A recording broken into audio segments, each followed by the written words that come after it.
¿Qué tal, amigas y amigos? Una vez más, otro capítulo del podcast LVP. Estamos esta mañana grabando una entrevista, un podcast, el único podcast que pueden escuchar en la radio acá en todo Sonora, y por supuesto seguirlo en las redes sociales. Lo encuentran en Facebook, Twitter, Instagram, YouTube, en todas las redes como La Voz del Pitic. Ahí pueden escuchar y ver el podcast. Este día tenemos un invitado muy conocido, muchos conocen. Y si no, lo van a conocer ahorita. Armando Moreno Soto. ¿Qué tal, Armando? Buenos días, ¿cómo estás? Pues muy bien, muy buenos días. Muchas gracias por la invitación. Muchas gracias a La Voz del Pitic. Pues mucho gusto tenerte aquí. Oye, pues decía que eres muy conocido porque ya tienes una larguísima trayectoria como activista desde joven, ¿no? Estudiantil. Sí. Ahorita a ver si nos cuentas alguna anécdota por ahí. Tienes la carrera política de un tiempo corto relativamente para acá, ¿no? Estabas como regidor aquí en el todavía estoy con licencia. Con licencia, ¿no? Y bueno, académico también del Unison de pues muchos años, ¿no? ¿Cómo estás? ¿Qué hay de nuevo? ¿Cómo te ha ido? No, pues muy bien, la verdad. Es una enorme oportunidad tratar de ser diputado. Creo que lo vamos a conseguir. Estamos visitando casa por casa y haciendo eventos en algunos lugares, y por lo menos en donde nos hemos presentado nos ha ido muy bien, especialmente en el sector popular, el sector de los barrios. Hay mucho apoyo para Morena, para el presidente. Creo que la propaganda que hacen en contra les está resultando contraproducente. Se están dando un disparo en el pie, ¿no? La gente Sí. entiende cuando son campañas negras, entiende cuando son noticias fake news, ¿no? Sabe. Sí. Fíjate que sí, cada día hay mucha más educación popular, más educación política en el sector popular. Las redes han ayudado mucho a avivar la conciencia de la gente, el entendimiento, la información que tienen les permiten ahorita visorar.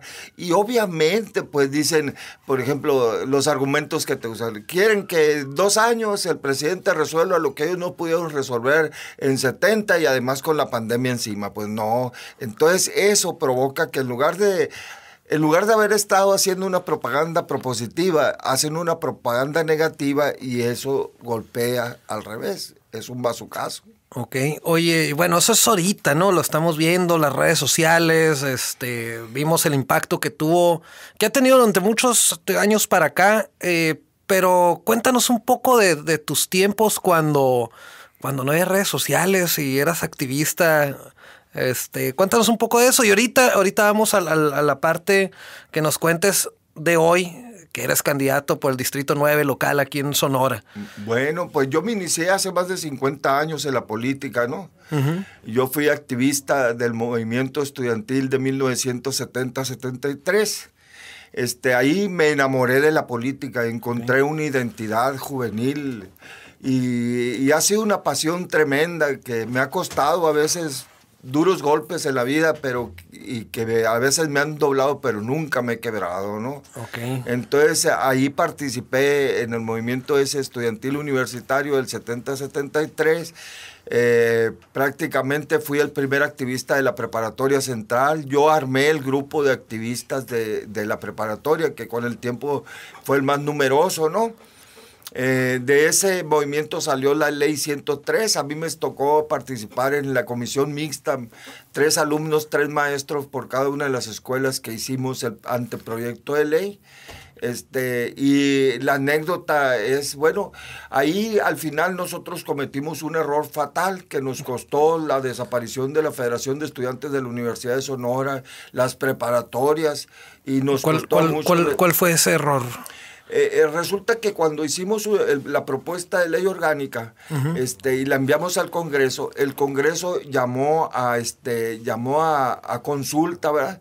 Y le hicieron un chorro de cambios menores, uh-huh, pero prácticamente la estructura de la ley, en lo fundamental era la misma. Sí. Los cambios mayores que le hicieron, por ejemplo, la Comisión de Asuntos Hacendarios, que se iba a dedicar al asunto de las finanzas públicas, de las finanzas universitarias, nosotros la teníamos como una comisión del Consejo Universitario y ellos la elevaron al nivel del Consejo Universitario. Ese fue uno. Otro cambio que le pusieron sanciones a los estudiantes y sanciones a los maestros, requisitos para ser consejeros estudiantiles y magisteriales, pero mucho era la misma ley. Y nosotros cuando vino de regreso por todos esos cambios y el ambiente de exacerbación, la consideramos una ley fascista, cuando no era fascista. Los estudiantes elegían sus propios, por voto directo, a sus propios consejeros. Prácticamente tenían los órganos colegiados tenían mayor poder que los órganos unipersonales. Entonces era una ley bastante avanzada y progresista, como después con los años se va a comparar, a comprender al compararla con la ley 4 que impuso Beltrones. Sí. Entonces, y nosotros la interpretamos mal y lo peor, nos opusimos a la imposición de la ley cuando la ley ya estaba abrogada. Entonces les dimos pie al gobierno entonces de Carlos Armando Viebres para que nos golpeara. Comenzó las aprehensiones, comenzó las expulsiones y perdimos mucho. Fue un error horrible que nos costó. ¿Y aciertos? Pues acierto fue esa ley. Prácticamente lo malo fue que no la comprendimos en su momento, ¿no? También hubo aciertos en la cuestión académica. Por ejemplo, creo que uno de los grandes beneficios de ese movimiento fue que instauramos, especialmente con los maestros que jalaban con nosotros, sistemas más dinámicos. Rompimos con aquello del maestro sabelotodo, el estudiante recipiente. Por ejemplo, en matemáticas, que era la materia coco de todos, Vicente Carrión y otros maestros de esa época comenzaron a meter los talleres en matemáticas. O sea, no solo el pizarrón dando clase al maestro y ustedes acá viendo cómo, sino a ver, unas mesas y pónganse a trabajar en los problemas, y luego combinaban, por ejemplo, los alumnos avanzados con los más atrasados, y entonces los que no se atrevían a hablar en el salón de clase entre el maestro, entre ellos sí hablaban. Era como más colaborativo el asunto, así. Más de equipo. Y esas cosas, muchas de esas permanecieron con el tiempo, ¿verdad? Y fueron después, digamos, canon para las clases posteriormente. Ok, bueno, eso fue es una parte, ¿no? de tu parte como activista. Después eres académico, ¿no? Sí, yo tengo 37 años, no le llego a tu papá que me lleva como 3 años de antigüedad, pero tengo 37 años, 6 meses de académico de la universidad, ¿no? Y siempre también he hecho política. A mí me tocó, por ejemplo, estar en la formación del STEUS. Ya no era estudiante,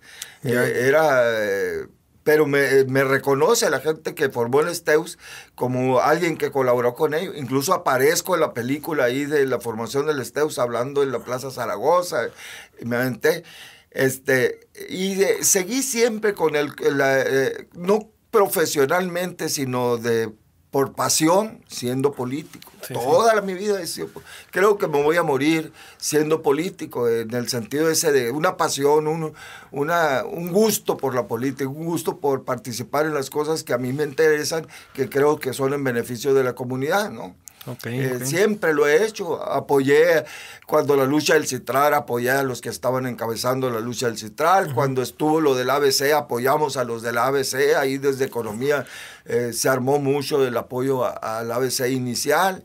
Siempre he estado activo políticamente, ¿no? Sí. Oye, y luego pues llega, bueno, tú eres de los fundadores aquí en Morena, ¿no? Así es. Y bueno, cuéntanos un poquito ese camino, ¿no? Bueno, a mí me tocó, yo siempre he tenido, como digo, el corazón a la izquierda, y estuve participando. En el caso de Morena, nosotros fuimos junto con un grupo que se llama Los Orejanos, los que organizamos la primera marcha aquí en favor de López Obrador cuando lo querían desaforar. Después participamos en las redes ciudadanas apoyando a López Obrador en la elección del 2006.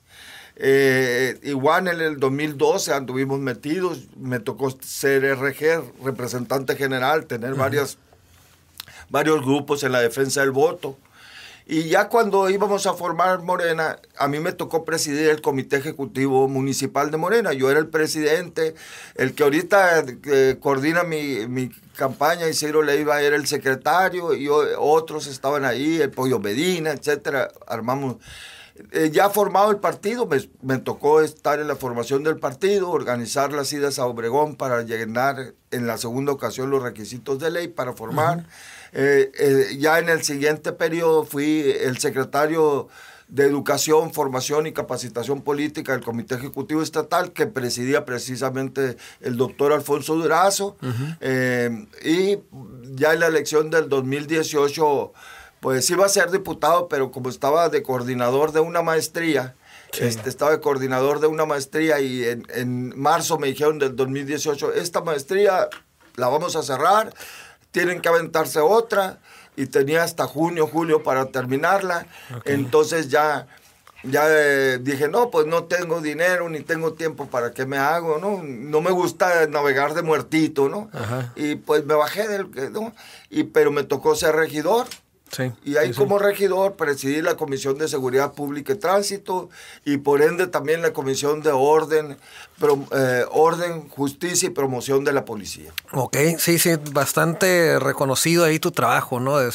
Aquí en la radio te hemos entrevistado en diversos espacios y bueno, como regidor, bueno, ya pasamos a la parte de regidor, ahora candidato para diputado local, Distrito 9. Cuéntanos un poquito, pues las propuestas, cómo es el ánimo de la gente, platícanos un poco sobre eso. Muy bien, pues mira, en primer lugar la propuesta que yo traigo, que ya está más o menos consensada, porque hasta el propio candidato a gobernador está en esa tesitura, hay que bajar el costo del Congreso. Es realmente increíble que el costo del Congreso, lo que recibe de parte del gobierno del Estado, sea algo así como 1,000 millones de pesos. Lo mismo que se recibe en la universidad, prácticamente lo mismo que recibe la universidad. Y bueno, en el Congreso son 30 diputados, etcétera, más el personal, más el cómo se va a comparar, todos, ¿no? Es increíble lo que... Sí, no es ni un departamento de la Universidad de Sonora, ¿no? Exactamente, entonces ahí vamos sobre reducir el costo. Yo creo que también lo que es muy necesario en el Congreso es trabajo en equipo. Trabajar en equipo todos los diputados de Morena y de la coalición para poder sacar bien las cosas. Otra cosa, la política de comunicación. En este periodo fue muy mala la política de comunicación social del Congreso. Yo creo que el Congreso tiene la obligación de estar informando permanentemente a la población. Si no podemos hacer las mañaneras, podemos hacer las sabatinas y cada sábado ponernos enfrente de los gentes de la comunicación, que nos sirva como un referente para que nos estén presionando y estar ofreciendo resultados. Claro, un ejercicio de comunicación pues democrático, ¿no? Así es. Incluso hay muchos temas que ya están en la palestra, ¿no? Por ejemplo, referido a la ley, a la universidad, ya hay iniciativas para una nueva ley orgánica en la universidad. Yo creo que ahí la comunidad universitaria, es el mensaje que me gustaría enviarlos, debemos de meternos en una discusión interna del futuro de la universidad, de cómo hacer que la universidad sea todavía más útil al desarrollo social.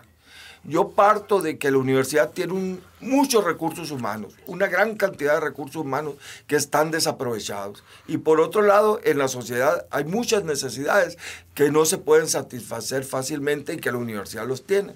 Entonces la discusión de la ley universitaria nos debería de llevar a fortalecer la democracia participativa, en este caso en el ámbito de la universidad, sobre un proyecto de universidad. Okay. Lo mismo puedo decir del caso de la municipalización del poblado Miguel Alemán. Ya hay iniciativas.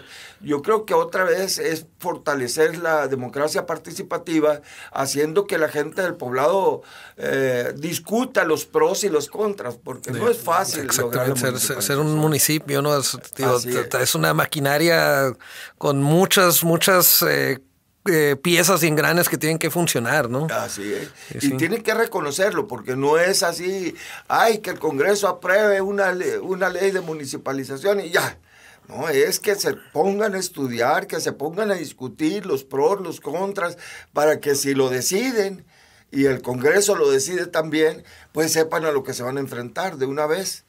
Pero hay un chorro de temas. Por ejemplo, a mí, por lo de seguridad pública, me salió mucho la necesidad de la profesionalización de la policía.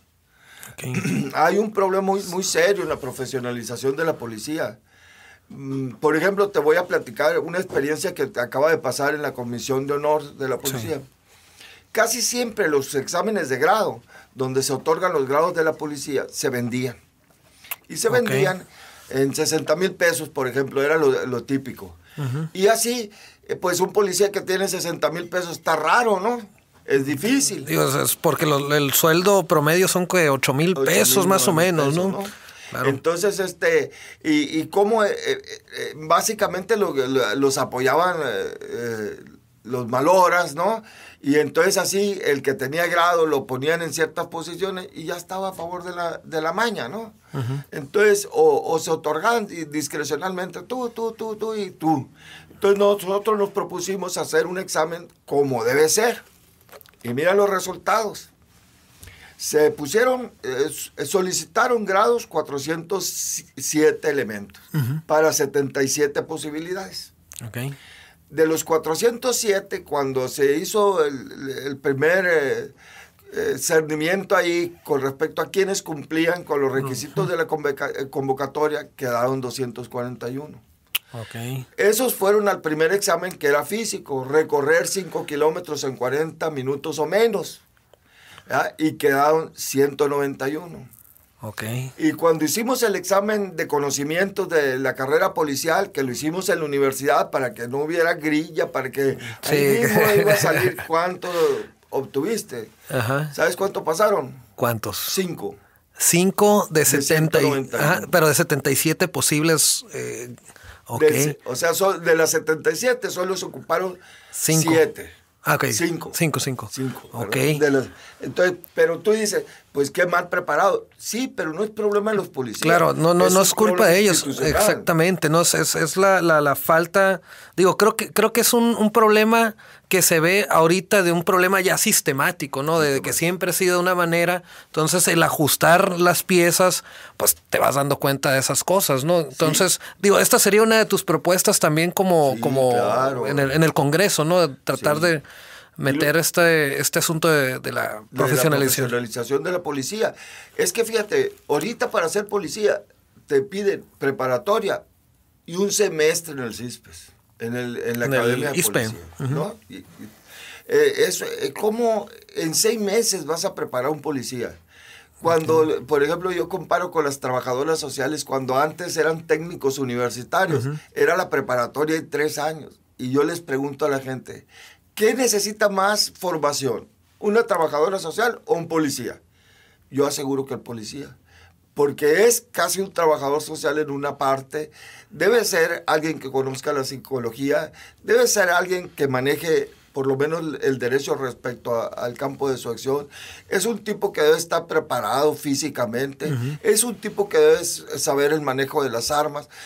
¿Cómo le vas a dar todo eso en 6 meses? Debe desarrollar demasiadas habilidades como para desarrollarlas en 6 meses, ¿no? No, es imposible. Okay. Entonces la propuesta de nuestro candidato a gobernador es hacer otras academias, una en Caborca y otra en Obregón, pero al mismo tiempo yo creo que hay que hacer una academia con mayor formación. No sé, becarlos durante el tiempo que estén en la academia, pero darles una mejor formación.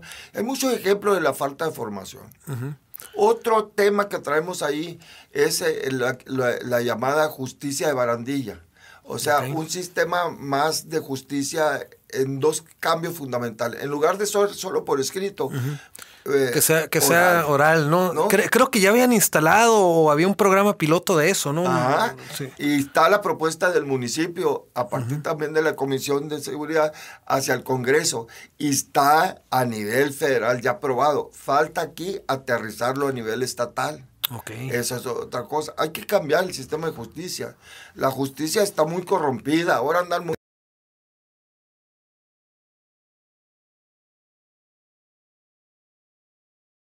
de la Suprema Corte de Justicia, pero en realidad hay una gran corrupción. Incluso mucha gente, por ejemplo, de acá del sector popular, se enoja porque dice, cuando denunciamos a alguien, lo lleva a la policía y luego lo saca.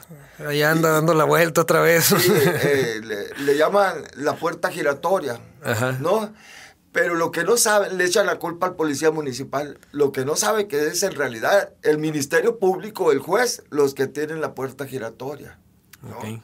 Entonces el sistema de justicia está muy deteriorado en nuestro país. Entonces por ahí también tenemos que meter un nuevo sistema de justicia y preparar la cosa para mejorar las condiciones del sistema de justicia, ¿no? Ok.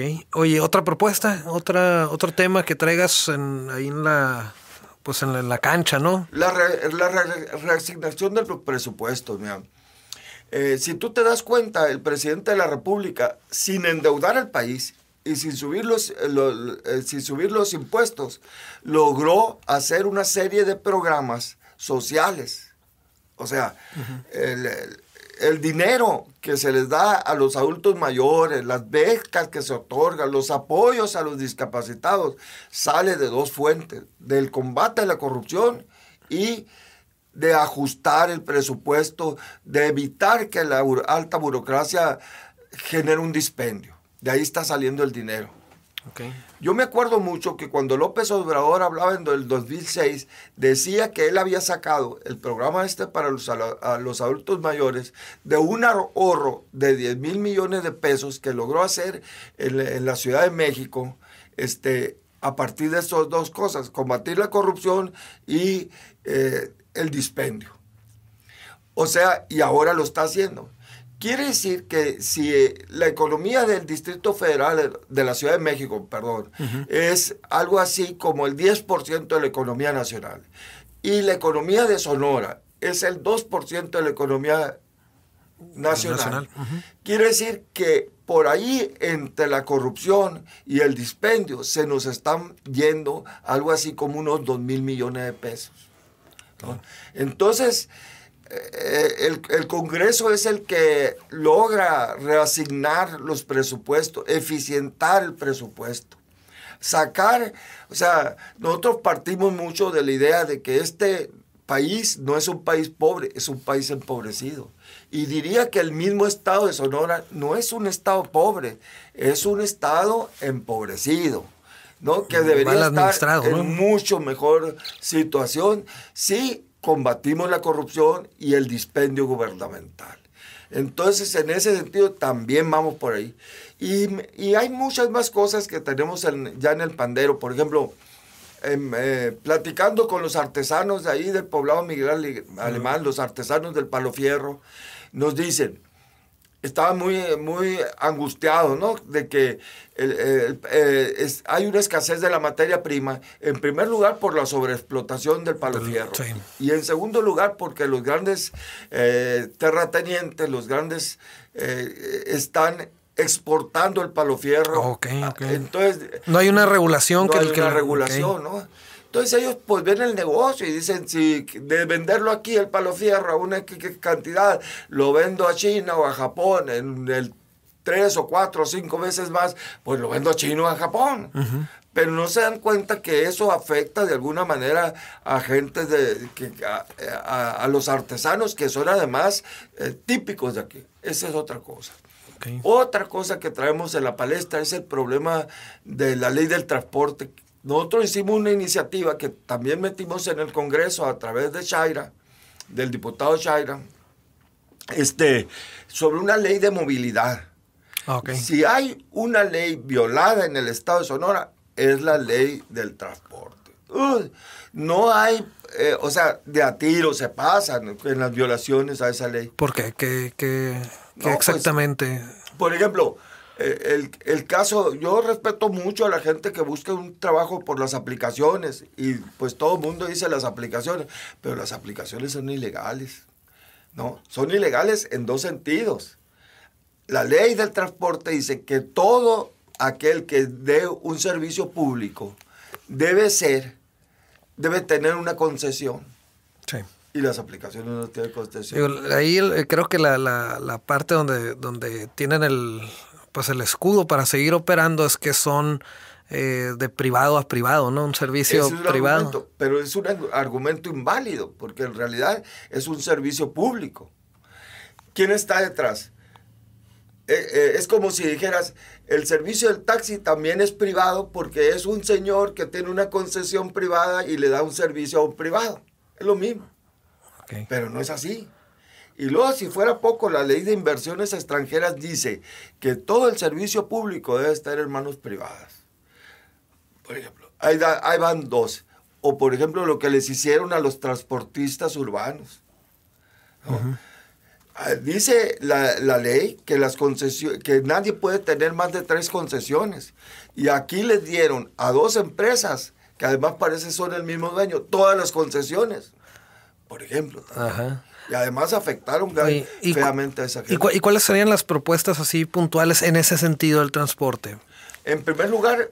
porque es difícil, más bien yo creo que sería la regulación, ¿no? Porque creo que las aplicaciones llegaron para quedarse, ¿no? Estas aplicaciones de transporte, movilidad. Tiene que regularse, porque no hay ninguna regulación. Incluso la gobernadora, cuando les dio la entrada, les dijo, la única condición, hagan un padrón.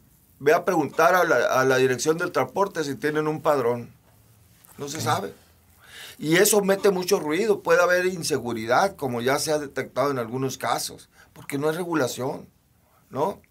Entonces, en primer lugar, yo creo que se debe considerar el asunto del transporte como un derecho a la movilidad, cambiar el concepto de un servicio de transporte por un derecho. Es un derecho que tiene el ciudadano a un sistema de transporte eficaz. Y lo demás, poner a la discusión colectiva y que salga lo que se consense en ese sentido. Ok. Oye, ¿alguna otra propuesta? Pues... nos podemos extender, ¿eh? Pues traemos como 13 que hemos anotado, más lo que tenemos los oídos muy abiertos y el entendimiento. Claro, el ir recorriendo las colonias, ir a las calles, hablar con la gente, pues me imagino que pues escuchas y recibes todo lo que la gente esté inconforme. ¿Cuál es como la inconformidad más grande que has notado tú durante la campaña? El problema más serio que siente la comunidad es la seguridad. La seguridad pública es la preocupación central. Okay. Y ahí tenemos otra propuesta. Porque también se queja mucho de que los candidatos a diputados andamos en la campaña y después ni el polvito nos ven. Eso es típico, ¿no? Entonces les decimos nosotros a la gente, miren, nosotros queremos cambiar, así como el presidente está cambiando a nivel de toda la nación, la política, nosotros queremos cambiarlos en este ámbito. Y la propuesta que les hacemos es organizar colonia por colonia y nuevo poblamiento por nuevo poblamiento para tener a la gente organizada y poder estar en contacto. Incluso estamos sembrando la idea de hacer barrio por barrio, colonia por colonia y poblamiento por poblamiento, asociaciones civiles de vecinos. ¿Por qué? Porque los presidentes municipales hacen, por ejemplo, comités de vecinos, que las sabes, pero no tienen fundamento legal o es muy exiguo el fundamento legal. Uh-huh. Entonces las asociaciones civiles tienen la ventaja de que les dan personalidad jurídica. Claro. Pueden obtener recursos públicos, pueden obtener donaciones de la iniciativa privada. Y en el caso nuestro, si llegamos a ser diputados, pues nos permite llegar a la colonia con gente organizada y no casa por casa, sino con una organización. Claro, algo mucho más participativo, ¿no? Ajá. En eso ya metimos también una iniciativa en el Congreso, porque el problema para el sector popular es que son caras las asociaciones civiles. Uh-huh. Cuestan entre 8 y 10 mil pesos y sí. Lo caro es fundamentalmente servicio el notario, notarial, ¿no? Sí. Entonces ahí metimos una iniciativa para unos cambios en la ley del notariado público para hacerlo más accesible al sector popular, a las asociaciones civiles sin fines de lucro, la posibilidad de construirlas. Y eso nos permitiría a nosotros pues tener un contacto permanente y empujar a la solución. Pues. Uh-huh. Es diferente que tú como diputado o en un caso de regidor, toques la puerta, que te la abren mucho más fácil que al común y corriente, al ciudadano común y corriente. Pero si además haces una gestión apoyado en la población, es mucho más fácil resolverla que si tú vas solo. Claro. Y verás qué bien prende esa idea. Muy bien. Incluso la única experiencia que tuvimos con el sector medio alto, que es en Villa Satélite, también la gente dijo que estaba de acuerdo, que es una buena alternativa. Ok. Oye, y bueno, antes de terminar, dijiste que tenías una anécdota. A ver, ¿O tienes alguna otra propuesta, algo más que comentar? Antes de la anécdota, porque ese va a ser el cierre.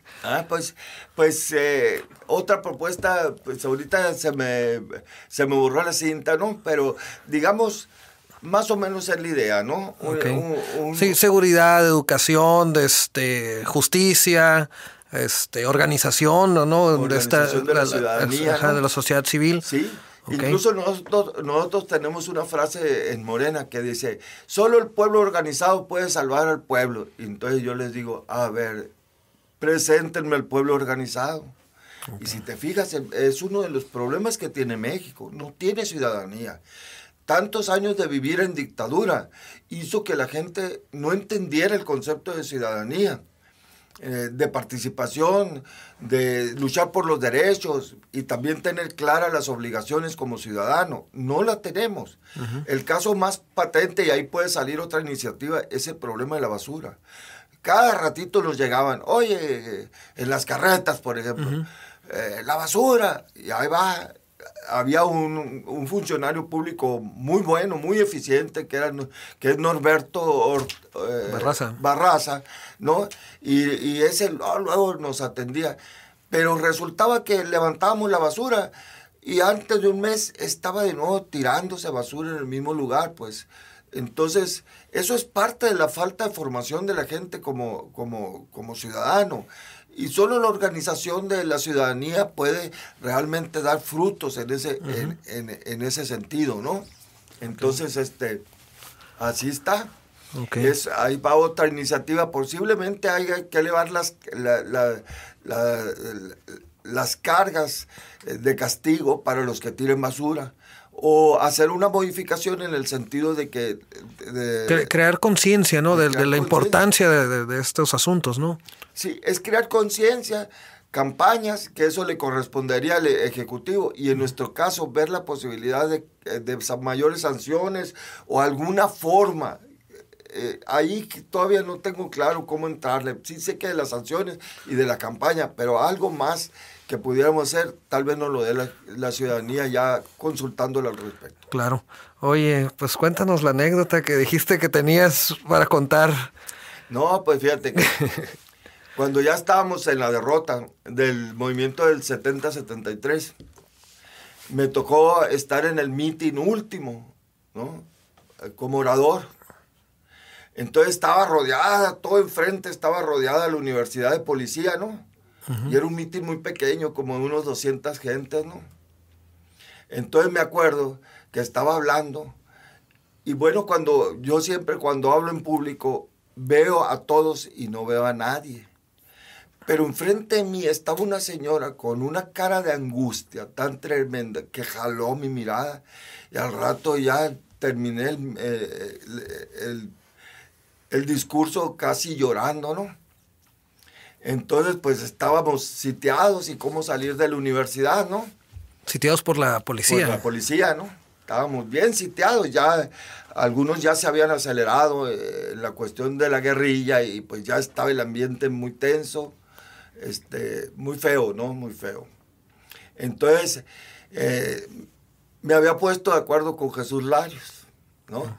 Entonces, me fui caminando hacia atrás del edificio principal hasta donde está Ingeniería Civil, y atrás me estaba esperando Jesús, y me metió en la cajuela del carro, y encajuelado salí de la universidad, y todavía me fue y me tiró allá a Benjamín Gil, ¿no?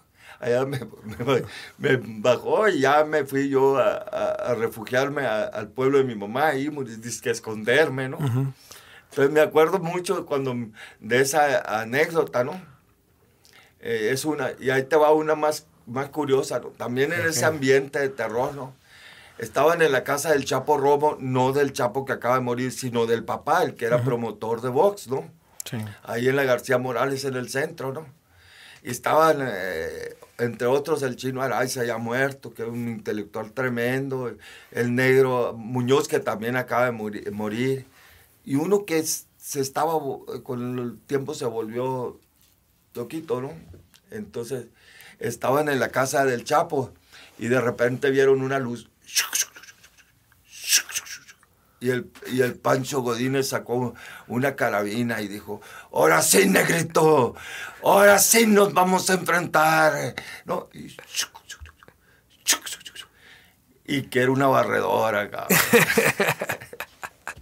Ok, pues Armando, muchas gracias por venir, muchas gracias por compartir las anécdotas y pues si quieres dar un último mensaje para todos los que nos van a, bueno, que te escuchan,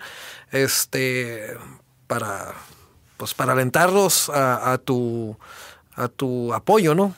Pues realmente lo que yo llamaría es al apoyo de la Cuarta Transformación. Yo estoy convencido que este país y este estado son ricos, muy ricos. Que la forma de vida de nuestro pueblo no corresponde a la riqueza de nuestro país, de nuestro estado. Que hay que abandonar la desesperanza, fortalecer la esperanza de que es posible, combatiendo la corrupción y combatiendo el dispendio, haciendo ejercicios de servicio como servicio público en favor de la población, podemos mejorar mucho la vida. Si aún con la pandemia se ve que los apoyos que ha dado el gobierno federal hicieron que fueron los efectos mucho menores, creo que ya para este año el pronóstico de crecimiento de la economía es entre el 4 y el 5%.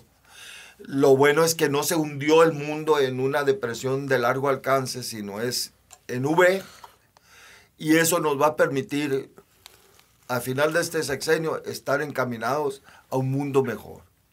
Entonces hay muchos sectores medios que se dejan llevar por el barullo de todo lo que atacan y dicen, etcétera, pero que se atengan a los resultados. ¿Cuánto tiempo deseamos que no se siguiera endeudando el país? ¿Cuánto tiempo deseamos que se combatiera la corrupción? ¿Cuánto tiempo deseamos que evitar el dispendio de la alta burocracia? ¿Cuándo le había, como dicen los sectores populares, cuándo me había llegado a mí como adulto mayor un apoyo? O las becas a los estudiantes así masivamente, o a los discapacitados, o quitarles el fuero a los políticos, o quitarles los privilegios a los expresidentes ya de por sí ricos. Y así me voy en muchas cosas que se ha hecho la Cuarta T y que a veces con la maraña de rumores, falsas noticias, se oscurece, porque ese es el objetivo. Están siguiendo la política de Goebbels de miente, que algo queda. Ok. Pues muchas gracias, Armando. Muchas gracias a todas y a todos por haber estado pendientes de este podcast, el podcast LVP, el único podcast que puedes escuchar en radio todos los días de 10 a 11 de la mañana y sábados y domingos de 11 a 12 de la mañana. Y por supuesto en las redes sociales, Facebook, Twitter, Instagram, YouTube. Y en todas las redes nos encuentran como La Voz del Pitic. Yo soy Ángel Coronel y les agradezco a todas y a todos su atención.